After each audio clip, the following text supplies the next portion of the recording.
Un saludo muy cordial, mis apreciados hermanos y amigos. Es un privilegio para mí hablar con ustedes un poco sobre temas de importancia bíblica. Antes de entrar a nuestro estudio, queremos pedir la bendición de Dios, así que les invito con reverencia a inclinar sus rostros y vamos a elevar una plegaria a nuestro Señor. Padre Celestial, venimos ante tu trono sabiendo que nuestra sabiduría es insuficiente para entender las grandes cosas de Dios. Por eso solicitamos tu presencia por medio de tu Santo Espíritu y tus ángeles.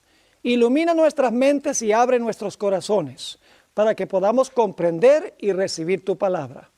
Gracias, Padre, por escuchar esta oración, porque te lo pedimos en el precioso nombre de Jesús. Amén. Durante el transcurso de estos temas hemos estado estudiando el gran conflicto universal entre el bien y el mal. Y nos hemos dado cuenta que es un conflicto universal, porque el conflicto comenzó no en la tierra, sino en el cielo. Después que el mal entró al cielo, luego penetró a la tierra.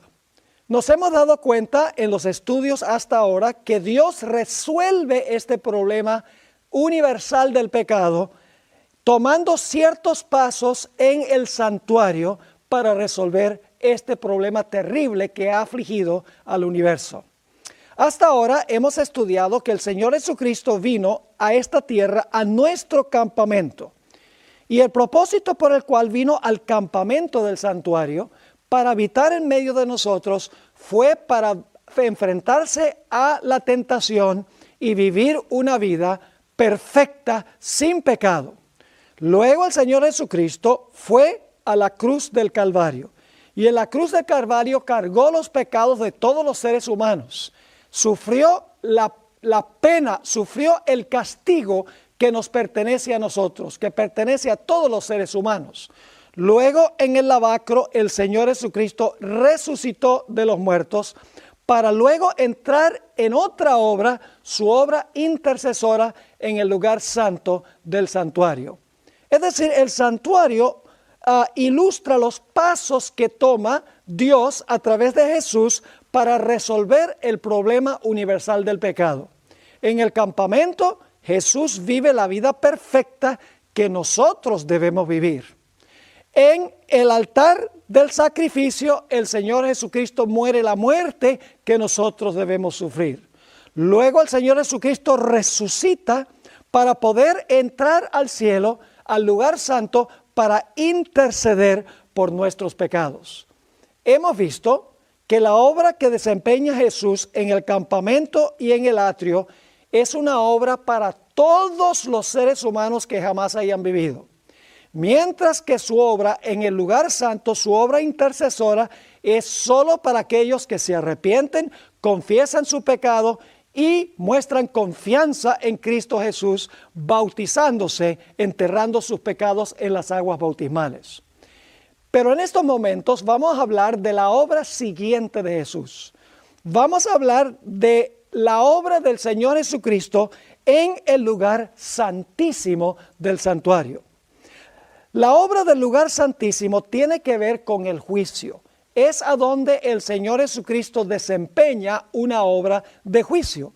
Así que hemos visto varias funciones de Jesús. Lo hemos visto como el Cordero sin mancha en el campamento. Lo hemos visto como el Cordero que es inmolado y muere en el altar del sacrificio. Lo vemos como el que resucitó en la fuente.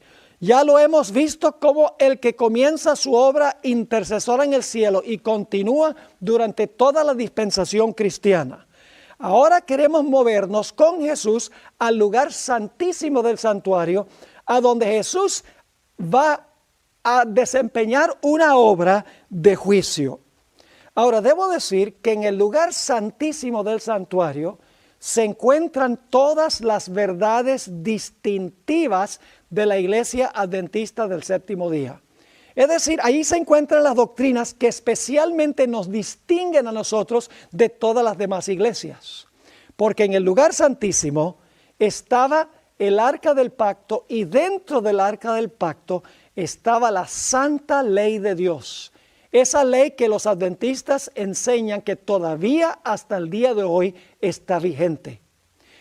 En la ley de Dios, en todo el centro de la ley de Dios, se encuentra el mandamiento del sábado. Es decir, en el lugar santísimo, dentro del arca, están los 10 mandamientos que los adventistas enseñan que todavía están vigentes, porque allá están. Y en el centro de los 10 mandamientos, en el arca del pacto, se encuentra el santo sábado, el día que los adventistas enseñan que se debe guardar. Según nos dice el libro de Hebreos, también había un pote de maná allí en el arca. Y lo interesante es que cuando uno examina las historias del maná en el Antiguo Testamento, está relacionado el maná con la observancia del sábado y también con la importancia de cuidar la salud, porque Dios le dio maná al pueblo de Israel para que ellos vivieran una vida saludable, una vida que tuviera todo lo necesario para buena salud física, mental y espiritual. También en el lugar santísimo se encuentra la doctrina del juicio investigador. Esa es una doctrina característica de la iglesia adventista, porque en el lugar santísimo es que se desempeña una obra de juicio. Por eso los adventistas enseñan que la hora de su juicio ha llegado y apuntamos hacia el lugar santísimo donde se empeña la obra de juicio. También en el lugar santísimo se encuentra una doctrina muy interesante, y es que cuando una persona muere, queda muerta hasta el momento de la resurrección. Eso lo vamos a estudiar un poco más detenidamente en el transcurso de nuestro tema. Pero también encerrado allí en el lugar santísimo se encuentra el concepto de que una persona cuando muere queda muerta, y entonces cuando Cristo venga lo va a resucitar después de haber examinado el caso de esa persona en el juicio en el lugar santísimo del santuario. Ahora, hemos visto antes que el juicio consta de 3 pasos específicos. En primer lugar, se investiga el caso. Luego, en segundo lugar, después que se ha investigado el caso, se pronuncia la sentencia. Y luego entonces llega el momento en que la sentencia se implementa o la sentencia se ejecuta. Debo decir que cuando Jesús comenzó su obra como juez en el lugar santísimo del santuario, no suspendió su obra intercesora, porque Jesús continúa intercediendo, pero añade una función, que es la función de juez.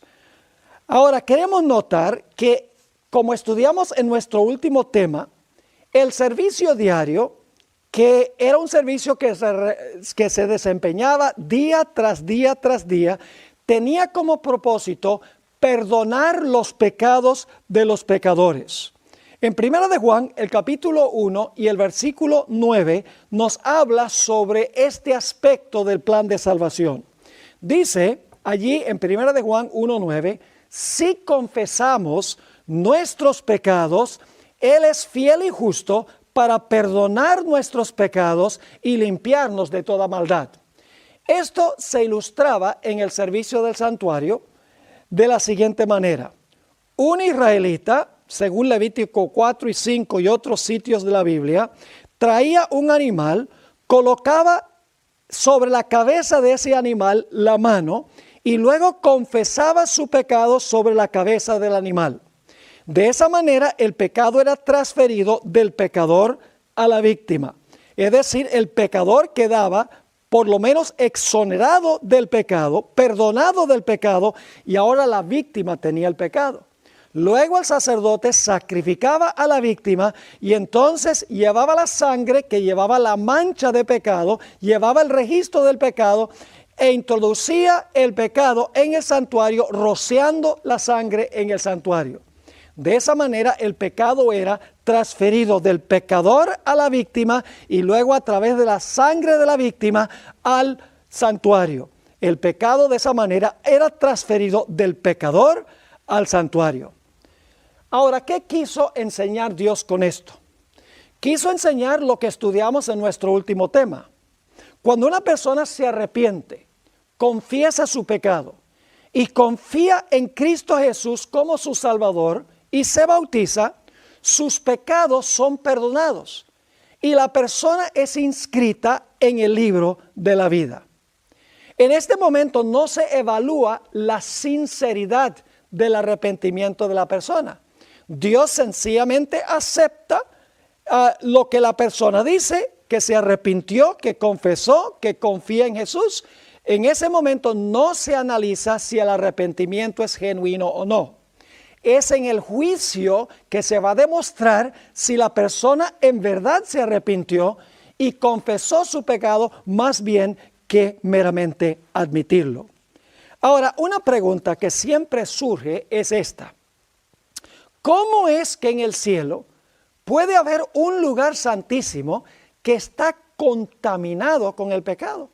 ¿Cómo algo santísimo puede estar contaminado? Y por eso algunas personas dicen es imposible que el santuario celestial haya que purificarlo, porque si hubiese que purificarlo está contaminado y en un lugar santísimo no puede haber contaminación. El problema con este argumento es que está basado en la lógica y no está basado en la Sagrada Escritura.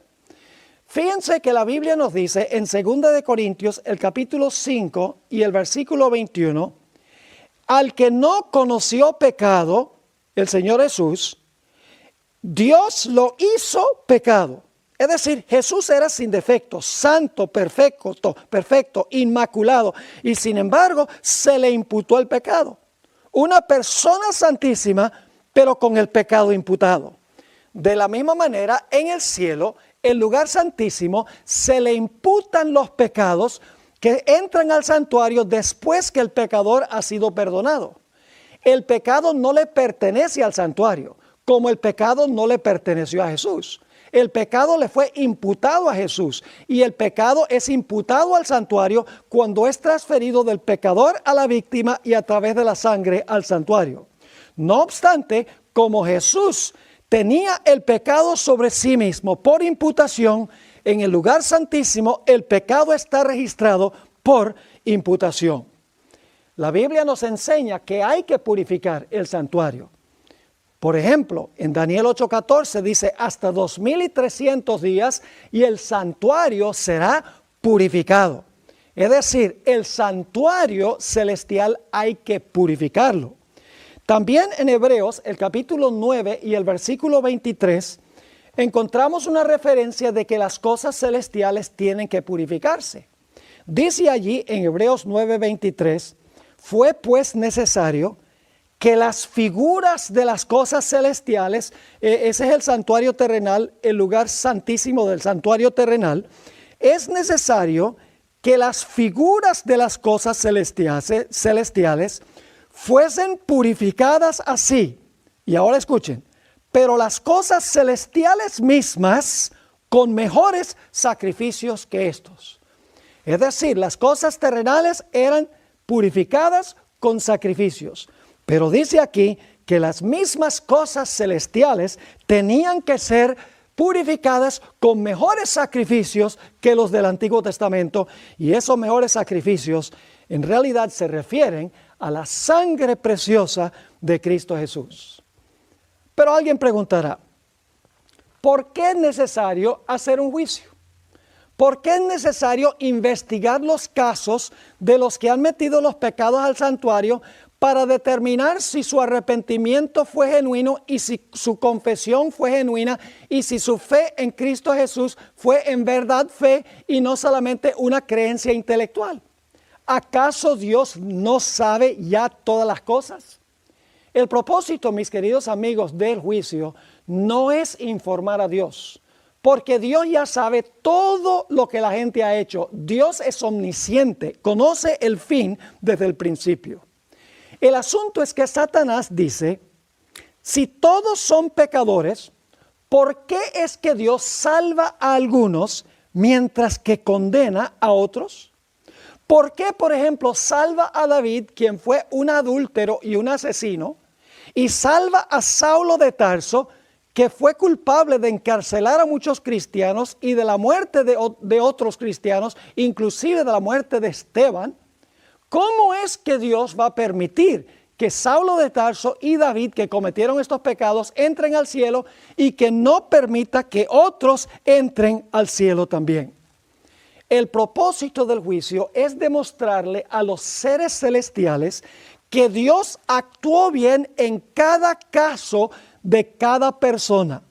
El propósito del juicio es revelar ante el universo si el arrepentimiento y la confesión y la fe en Jesús fueron genuinos o fueron en realidad una falsificación, porque hay muchos que profesan ser cristianos que posiblemente inclusive llevan una vida moral, pero que no han entregado en realidad su vida a Cristo Jesús. Les ilustro lo que estoy diciendo. El Señor Jesucristo declaró que hay trigo y cizaña en la iglesia y se parecen mucho. Se parecen mucho hasta el mero final. El trigo representa creyentes verdaderos. La cizaña representa aquellos que profesan servir a Jesús, pero son creyentes falsos. La red del evangelio que se tira recoge peces buenos y malos. La red representa la predicación del evangelio. El barco a donde se meten los peces representa la iglesia. La red del evangelio, cuando se predica, reúne toda clase de personas, peces buenos y peces malos. Por eso, cuando se llega a la playa, hay que hacer una separación entre los peces buenos y los peces malos. Jesús dijo que hay vírgenes sabias y vírgenes fatuas. Ambos grupos profesaban creer, porque ambos grupos tenían lámparas y la lámpara representa la Biblia. Ambos grupos de vírgenes tenían algo de aceite, pero las vírgenes sabias tenían una cantidad suficiente de aceite para la crisis. En Mateo 22 dice que en la sala matrimonial se reúnen buenos y malos. Ustedes pueden leerlo allí en Mateo, el capítulo 22. El Señor Jesucristo declaró que muchos iban a profesar su nombre, pero Él no los iba a reconocer. Jesús declaró en Mateo 7 que algunos iban a decir en aquel día: Señor, Señor, ¿no echamos demonios en tu nombre? Señor, Señor, ¿no hicimos milagros en tu nombre? Señor, Señor, ¿no echamos demonios en tu nombre? Esta gente profesó seguir a Jesús porque lo está haciendo en el nombre de Jesús. Pero dice allí que Jesús declara: nunca os conocí, apartaos de mí, obradores de maldad. El apóstol Pablo dijo que iba a haber en la iglesia gente que iba a tener la apariencia de piedad, pero que no iba a tener en su vida el poder de la piedad. Inclusive el apóstol Pablo declaró claramente que hay ministros inclusive que se disfrazan como ministros de justicia cuando no son ministros de justicia. Y el apóstol Pablo declaró que en las iglesias iban a entrar lobos rapaces disfrazados de ovejas que iban a engañar a muchas personas en la iglesia. Es decir, en la iglesia hay personas que supuestamente se han arrepentido, han con su boca confesado su pecado, han dicho: yo confío en Jesús, pero no todos son genuinos. Hay genuinos y hay falsos. El proceso del juicio antes de la segunda venida es hacer una distinción entre los que son verdaderos creyentes y los que no son verdaderos creyentes. Quiero leer una cita que encontramos en El Conflicto de los Siglos, página 474.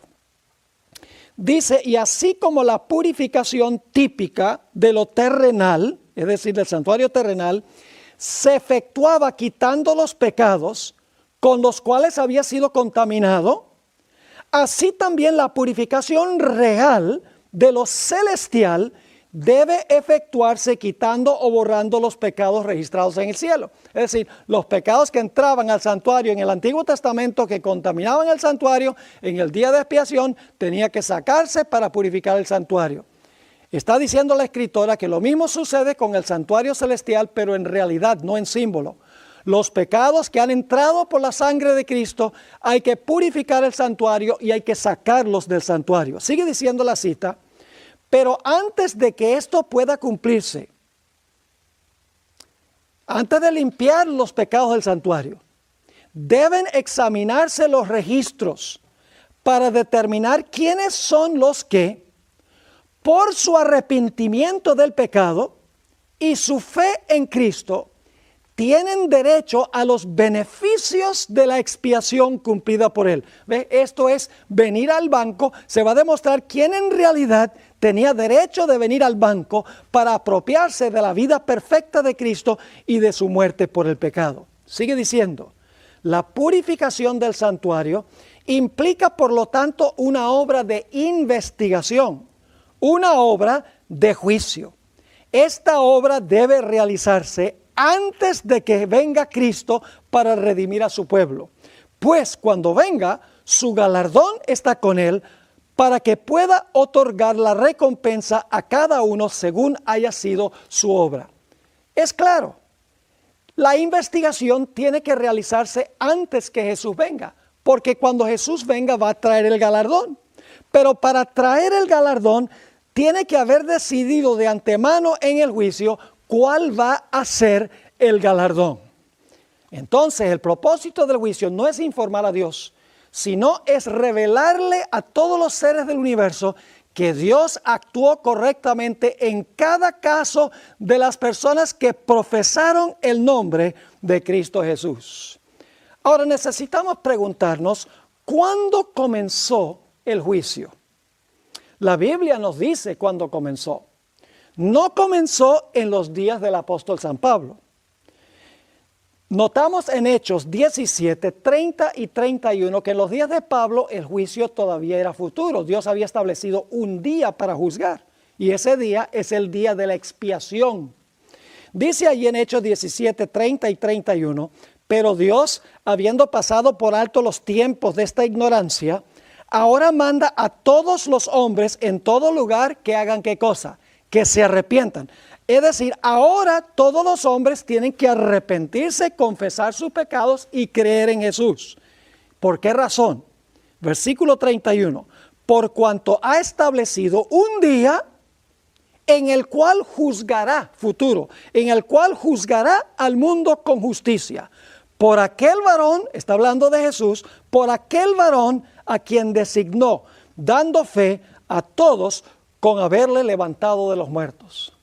Sabemos que este juicio se inicia después del año 1798. Y alguno dirá, pastor, ¿cómo sabe usted que este juicio se inicia después de 1798? La razón es muy sencilla. No tenemos tiempo de estudiar toda la profecía de Daniel 7, así que les voy a relatar la secuencia de eventos. Encontramos en Daniel 7 4 bestias, un león, un oso, un leopardo y un dragón. Esas 4 bestias representan los 4 reinos que gobiernan desde el tiempo de Babilonia donde vivió el profeta Daniel. Es decir, tenemos a Babilonia, Medo-Persia, Grecia y el Imperio Romano. Luego le salen a ese dragón o a esta bestia terrible 10 cuernos. Eso significa que el Imperio Romano se dividió en 10 reinos en el año 476. Luego dice que se levanta un cuerno pequeño entre los 10. Y ese cuerno pequeño gobierna por 1260 años. Es un poder romano porque sale de la cabeza de la 4ª bestia que representa Roma. Es decir, nos hemos movido desde Babilonia a Medo-Persia, a Grecia, al Imperio Romano, el Imperio Romano dividido y Roma papal que gobierna 1260 años desde el año 538 hasta el año 1798. Y luego ustedes pueden leer en Daniel 7. Inmediatamente después que el cuerno pequeño gobierna por 1260 años, dice que comienza el juicio. Noten Daniel 7 y el versículo 9 y 10. Estuve mirando hasta que fueron puestos tronos y se sentó un anciano de días, ese es Dios el Padre, cuyo vestido era blanco como la nieve y el pelo de su cabeza como lana limpia. Su trono llama de fuego y las ruedas del mismo fuego ardiente. Un río de fuego procedía y salía de delante de él. Millares de millares le servían y millones de millones asistían delante de él. El juez se sentó y los libros fueron abiertos. Después que el cuerno pequeño gobierna 1260 años, dice, el juez se sienta y se abren los libros. Tiene que ser después de 1798. Y luego en los versículos 13 y 14 encontramos que una vez que el Padre se mueve para comenzar el juicio, luego el Señor Jesucristo se mueve para allá también. En el versículo 13 dice, miraba yo en la visión de la noche, y he aquí con las nubes del cielo, venía uno como un hijo de hombre. Y ahora escuchen, no viene el hijo del hombre a la tierra en este versículo. Dice, venía como un hijo de hombre que vino hasta el anciano de días. Es decir, el Padre se mueve a cierto lugar en el cielo, y luego entonces después se mueve el Hijo del Hombre a ese mismo lugar para comenzar la obra de juicio. Y noten lo que sigue diciendo. Nuevamente el versículo 13. Miraba yo en la visión de la noche, he aquí con las nubes del cielo venía uno como un hijo de hombre, que vino hasta el anciano de días y le hicieron acercarse delante de él. Y ahora escuchen a qué va el Hijo del Hombre a ese lugar. Va para que el Padre le dé el reino. Dice en el versículo 14, y le fue dado dominio, gloria y reino, para que todos los pueblos, naciones y lenguas le sirvieran. Su dominio es dominio eterno que nunca pasará, y su reino uno que no será destruido. Ahora algunos se preguntará, ¿qué significa eso que Jesús fue a adquirir su reino? Generalmente pensamos de un reino como un área geográfica, es decir, como una región geográfica. Pero en realidad el reino de Cristo se compone de las personas que han aceptado a Cristo como Salvador personal. El reino son las personas que pertenecen al reino, no el área geográfica. ¿Qué significa entonces que el Señor Jesucristo fue al anciano de días para recibir su reino? Sencillamente significa que Jesús fue para desempeñar una obra de juicio, para demostrar ante el universo quiénes en realidad pertenecen a su reino, quiénes son verdaderos creyentes. Y cuando se hayan examinado todos los casos, el reino de Cristo estará completo, porque se habrá demostrado quiénes en realidad son los súbditos de su reino. Sabemos en otras profecías que el juicio comienza hacia el final de la historia. Por ejemplo, en el momento de la sexta trompeta de Apocalipsis, las trompetas relatan eventos en el desarrollo histórico de la iglesia. La sexta trompeta tiene que ser hacia el final. Fíjense lo que sucede en el marco de la sexta trompeta. El templo de Dios fue abierto en el cielo, y el arca de su pacto se veía en el templo. Y hubo relámpagos, voces, truenos, un terremoto y grande granizo. Noten que llega el momento bajo la sexta trompeta, hacia el final de la historia de la iglesia, en que se abre el lugar santísimo y se ve el arca del pacto. Eso sucedía solamente en el día del juicio de Israel, en el día de expiación. Ahora la Biblia nos dice qué año iba a pasar eso, y nos dice también en qué día y qué mes. En Daniel 8:14 dice, hasta 2300 tardes y mañanas, luego el santuario será purificado. Los 2300 días comienzan en el año 457 a.C. Va uno hacia adelante 2300 días, y los días son años en las profecías, y llega uno hasta el año 1844. Pero hay una profecía que también nos dice qué día y mes iba a comenzar el juicio. Levítico 23:27 nos dice que el día de expiación en Israel se realizaba el 10º día del 7º mes. Y el 10º día del 7º mes, en 1844, caía el 22 de octubre. Así que sabemos que el juicio comienza el 22 de octubre de 1844. Se empieza allí a evaluar los casos de cada persona que profesó creer en Cristo. No se consideran los casos de los impíos, los que no reclamaron a Jesús.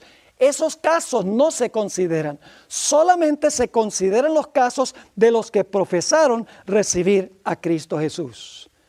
Entonces ya sabemos cuándo se iba a iniciar el juicio, el 22 de octubre de 1844. ¿A dónde se realiza este juicio? Ya nosotros lo notamos en Daniel 7. Dice que se realiza a donde está el anciano de días, a donde está Dios el Padre. Y Dios el Padre habita en el cielo. Por eso el Señor Jesucristo declaró que debemos orar, Padre nuestro que estás en el cielo. Este juicio se hace en el cielo mientras que los seres humanos viven en la tierra. En Apocalipsis 14, 6 y 7 nos dice, vi volar por en medio del cielo a otro ángel que tenía el evangelio eterno para predicarlo a los moradores de la tierra, a toda nación, tribu, lengua y pueblo. Fíjese que aquí hay un ángel predicando el evangelio y luego dice, diciendo a gran voz, temed a Dios y dadle gloria, porque la hora de su juicio ha llegado. Fíjense que el juicio comienza mientras se está predicando el evangelio. Esto significa que los que están siendo juzgados están en la tierra aún, porque Jesús todavía no ha regresado cuando se inicia el juicio. Ahora surge la pregunta, ¿quiénes van a ser juzgados?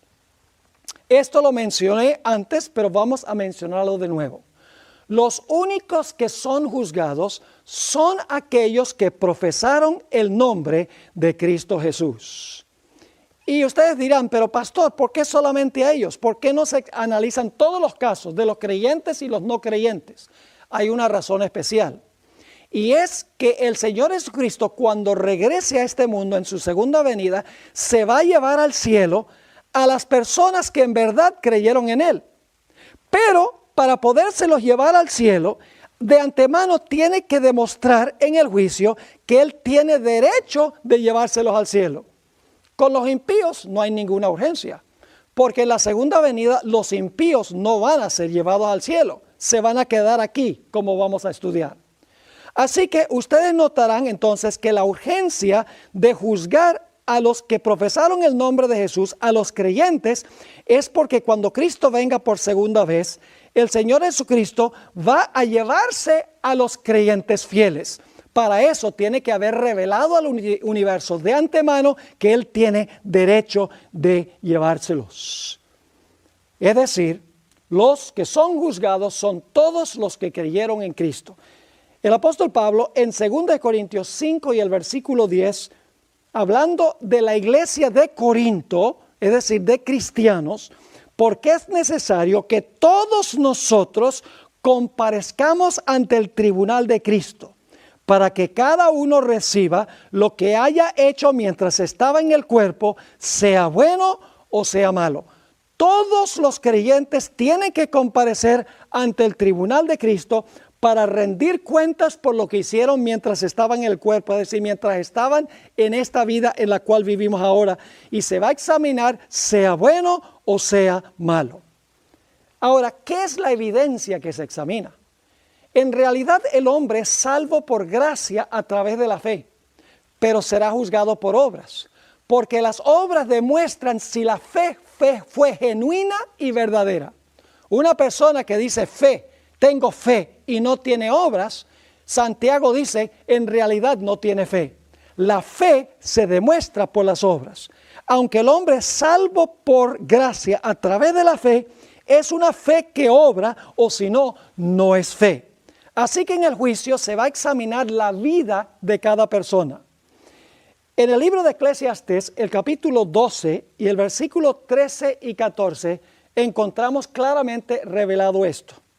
Dice el sabio Salomón, quien escribió este libro, inspirado por el Espíritu Santo, el fin de todo el discurso oído es este: teme a Dios y guarda sus mandamientos, porque esto es el todo del hombre. Y ahora escuchen por qué debemos temer a Dios y guardar sus mandamientos. Porque Dios traerá toda obra a juicio, juntamente con toda cosa encubierta, sea buena o sea mala. Nuestras malas obras también están registradas en el cielo, al igual que las buenas obras. Pero si nosotros nos hemos arrepentido y hemos en verdad confesado el pecado y en verdad hemos confiado en Jesús como nuestro Salvador personal y se ha demostrado en nuestra vida, la vida de Cristo, la muerte de Cristo, limpia ese pecado del santuario. ¡Qué glorioso mensaje es ese! Ahora, vamos a estudiar un poco el proceso que se sigue en el juicio. Necesitamos explicar cuál es el proceso que Dios sigue desde 1844 hasta que se juzgue la última persona que profesó el nombre de Cristo Jesús. Y vamos a tomar como nuestro ejemplo a Adán, que indudablemente Adán fue la primera persona en ser juzgada en 1844, porque Dios va anotando los nombres de las personas a medida que ellos se arrepienten, confiesan su pecado y creen en el Salvador. En ese momento su nombre es inscrito en el libro de la vida. Y eso tiene que haber pasado primero con Adán, porque Adán indudablemente se arrepintió, confesó su pecado y creyó en Cristo Jesús, en el Cristo que iba a venir, y entonces su nombre fue inscrito en el libro de la vida. Y así sucesivamente, cada persona que se iba entregando a Jesús, su nombre es escrito en el libro de la vida. Ahora necesitamos preguntarnos, ¿a dónde estaba Adán en 1844 cuando se le llamó a comparecer ante el tribunal de Cristo?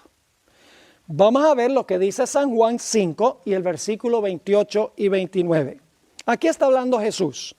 No os maravilléis de esto, porque vendrá la hora cuando todos los que están en los sepulcros oirán su voz.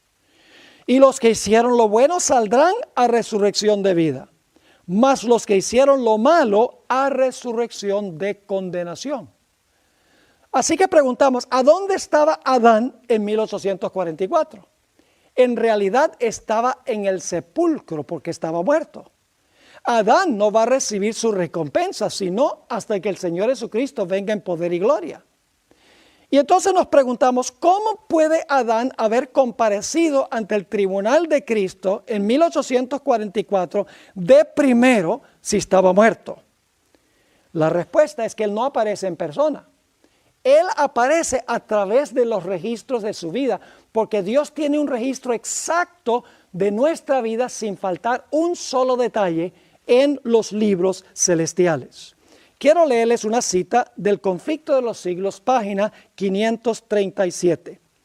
A medida que los libros de registro se van abriendo en el juicio, las vidas de todos los que hayan creído en Jesús, fíjense, todos los que hayan creído en Jesús pasan ante Dios para ser examinadas por Él. Empezando con los que vivieron primeros en la tierra, eso significaría que Adán fue el primero. Nuestro abogado presenta los casos de cada generación sucesiva y termina con los vivos. Y luego en la página 536, que es la página inmediatamente anterior, dice lo siguiente: los justos ya muertos no serán resucitados sino hasta después del juicio, en el cual habrán sido juzgados dignos de la resurrección de vida.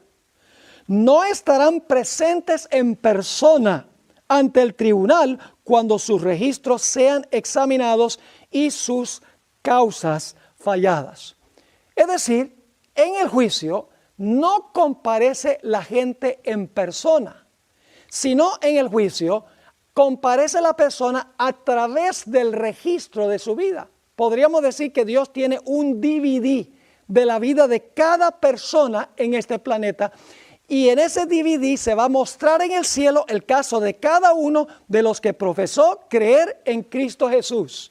Y entonces se va a demostrar si esa persona en verdad se arrepintió, en verdad confesó sus pecados, que legítimamente creyó en Jesús. En ese momento entonces la persona será pronunciada digna de vida, y cuando Cristo venga lo resucitará de los muertos, o si está vivo lo trasladará al cielo de entre los vivos. Ahora necesitamos entender algo muy importante, y es que el hombre, según la Biblia, tiene el espíritu. Muchas personas entienden incorrectamente lo que significa el espíritu. El espíritu no es otra persona que invisible, intangible, que habita dentro del cuerpo, que sale volando cuando una persona se muere. La Biblia no enseña ese concepto de que una persona invisible, infantasmal, está dentro de nosotros y cuando el cuerpo va al sepulcro, entonces el alma o el espíritu se va al cielo. Eso no es un concepto bíblico. El espíritu son en realidad dos cosas. En primer lugar, significa la respiración que nosotros recibimos cuando nacimos. Empezamos a respirar. Es el espíritu de vida. Pero el espíritu es más que eso. El espíritu significa que a medida que yo vivo, porque estoy respirando, estoy desarrollando una identidad personal.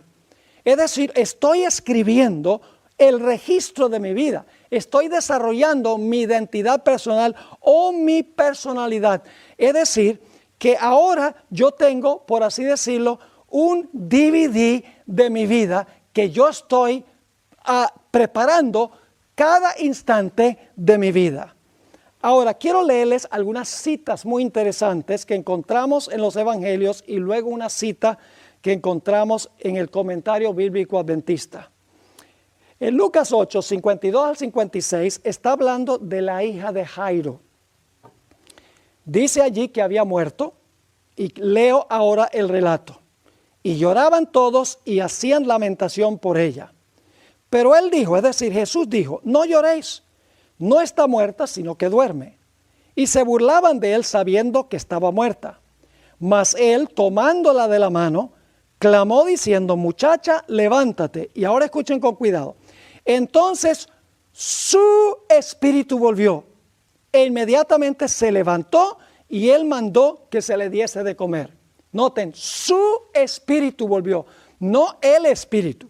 No solamente la capacidad de respirar, sino que esa niña recibió con la respiración el registro de su vida mientras ella estaba viva. En Hechos, el capítulo 7, 57 al 60, encontramos la historia del martirio de Esteban. Dice en cuanto a los judíos, entonces ellos, dando grandes voces, se taparon los oídos y arremetieron a una contra él, es decir, contra Esteban. Y echándole fuera de la ciudad le apedrearon. Y los testigos pusieron sus ropas a los pies de un joven que se llamaba Saulo. Y apedreaban a Esteban, mientras él invocaba y decía, Señor Jesús, recibe mi espíritu. No está diciendo solamente guarda mi respiración. Está diciendo guarda mi identidad personal, guarda el registro de mi vida que me vas a devolver cuando me resucites de los muertos.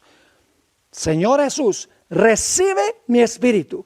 Y puesto de rodillas, clamó a gran voz, Señor, no les tomes en cuenta este pecado. Y habiendo dicho esto, durmió. Podemos decir lo mismo de Jesús. En Lucas 23, 46 nos habla del momento en que Jesús murió. Y fíjense lo que dice allí en ese versículo. Entonces Jesús, clamando a gran voz, dijo, Padre, en tus manos encomiendo, noten, no dice el Espíritu, en tus manos encomiendo mi espíritu. Y habiendo dicho esto, expiró. ¿Qué estaba diciendo Jesús? ¿Solamente estaba diciendo guarda mi respiración? No, estaba diciendo guarda el registro personal de mi vida, que cuando tú me resucites de los muertos, cuando me llames del sepulcro, me vas a devolver mi identidad personal con la capacidad para respirar. Ahora quiero leerles una cita muy extraordinaria en el comentario bíblico adventista, tomo 6, página 1092 y 1093. Tremenda cita. La que escribió esto tenía solo 2 años y medio de educación primaria, pero ella entendía que el espíritu no solo es la respiración, sino es la identidad personal que va con la respiración. Dice lo siguiente, nuestra identidad personal será preservada en la resurrección. ¿Qué será preservado en la resurrección? Nuestra identidad personal. Sigue diciendo, Nuestra identidad personal será preservada en la resurrección. Aunque no sean las mismas partículas de materia, ni la misma sustancia material que fue a la tumba. Dios no tiene que recuperar cada partícula de materia para darnos un cuerpo resucitado. Él puede hacer un cuerpo resucitado con materia mucho mejor, mucho más fina. Sigue diciendo aquí en esta cita, tremendo. Dice, las maravillosas obras de Dios son un misterio para el hombre. El espíritu, que es el carácter del hombre, vuelve a Dios y allí es preservado. ¿Qué es lo que es preservado? El carácter. El carácter se compone de todos los aspectos de la vida de la persona, sus palabras, sus acciones, sus pensamientos, sus emociones, el registro total y completo de su vida. El espíritu, el carácter del hombre, vuelve a Dios y allí es preservado. En la resurrección, cada hombre tendrá su propio carácter. ¿Qué sucedió entonces con Adán? En 1844, el primero en ser juzgado. Dios dijo, Adán, comparece ante mi tribunal. Adán estaba enterrado y desintegrado. Pero ahora los ángeles traen el registro de la vida de Adán. El registro que se hizo durante el tiempo que estuvo Adán vivo, sin faltar un solo pequeño detalle, una biografía completa. Y ahora se mira la vida de Adán ante todos los seres celestiales. Y Dios dice al jurado celestial, ustedes han visto el registro de la vida de Adán.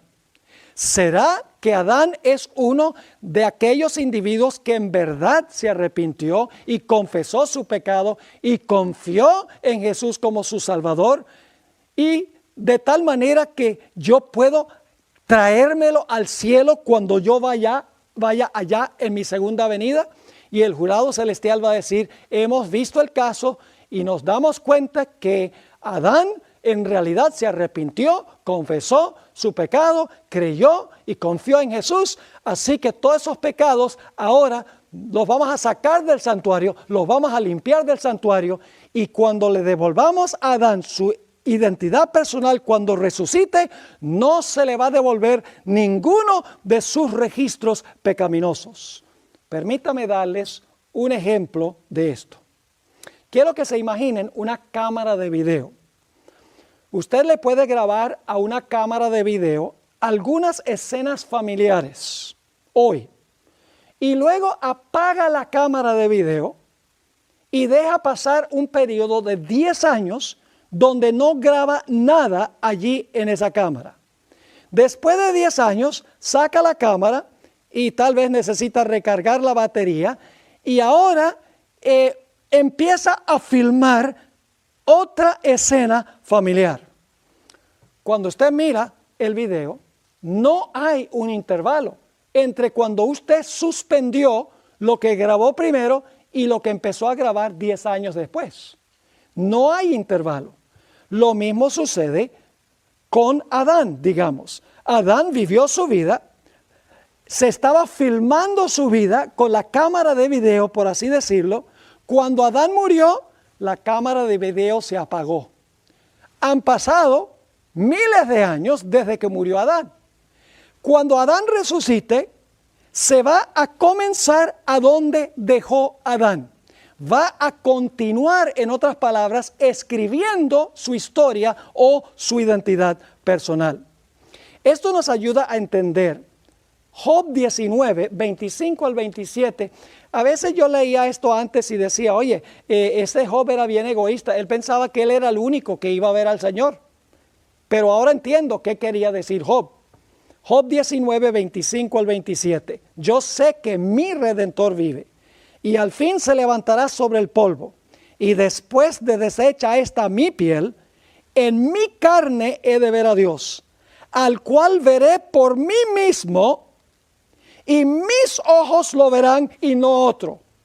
Fíjense, Job está diciendo que él es el único que va a ver al Señor.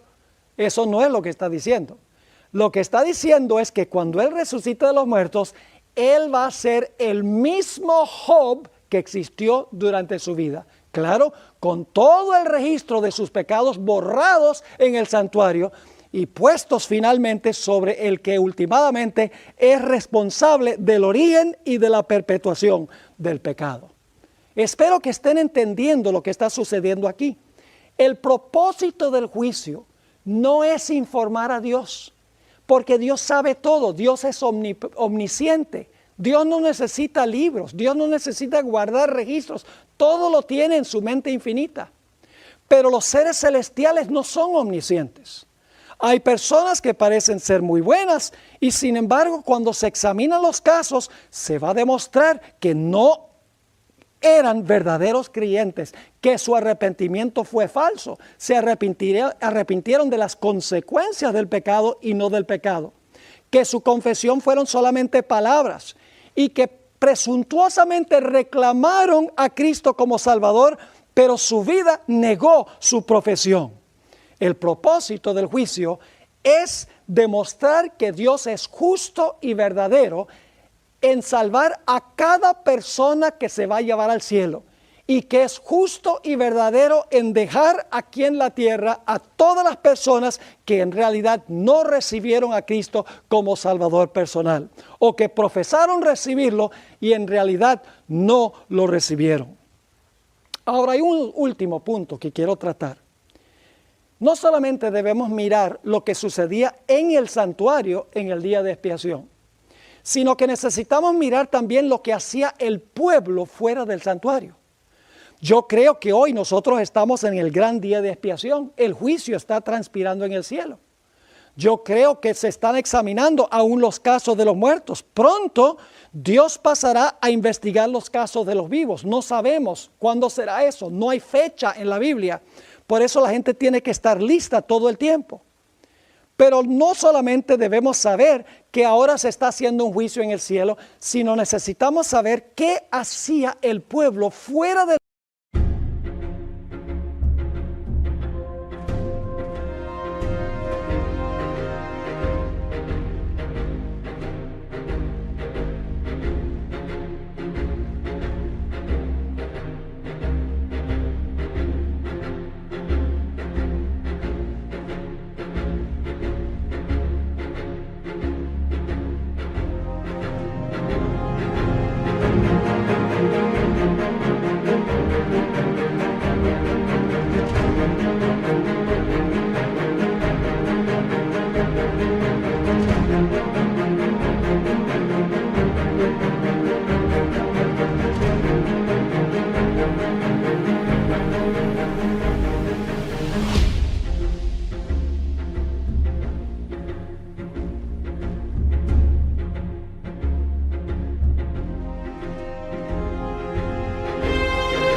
Remind me of the mornings when love was born. Lavender and lilac once filled the air. Now in the garden of forgotten flowers, a whisper of despair.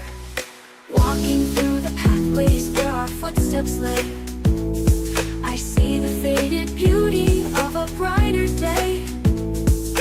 Every wilted petal, every drooping stem, in the garden of forgotten flowers, I remember them.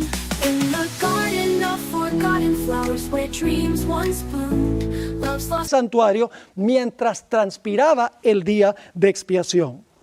Le voy a resumir. En Levítico 23, 29 y 30 nos dice qué hacía el pueblo. A los 10 días de este mes séptimo será el día de expiación. Tendréis santa convocación y afligiréis vuestras almas y ofreceréis ofrenda encendida a Jehová. Ningún trabajo haréis en este día, porque debían reunirse en el santuario, como nosotros debemos tener nuestra mente por fe en el santuario. Sigue diciendo en el versículo 28, ningún trabajo haréis en este día, porque es día de expiación para reconciliaros delante de Jehová vuestro Dios. Porque toda persona que no se afligiere en este mismo día será cortada de su pueblo. Y cualquiera persona que hiciere trabajo alguno en ese día, o sea que está trabajando en vez de tener su mente allá en el santuario, yo destruiré a la tal persona de entre su pueblo. Ningún trabajo haréis. Estatuto perpetuo es por vuestras generaciones en donde quiera que habitéis.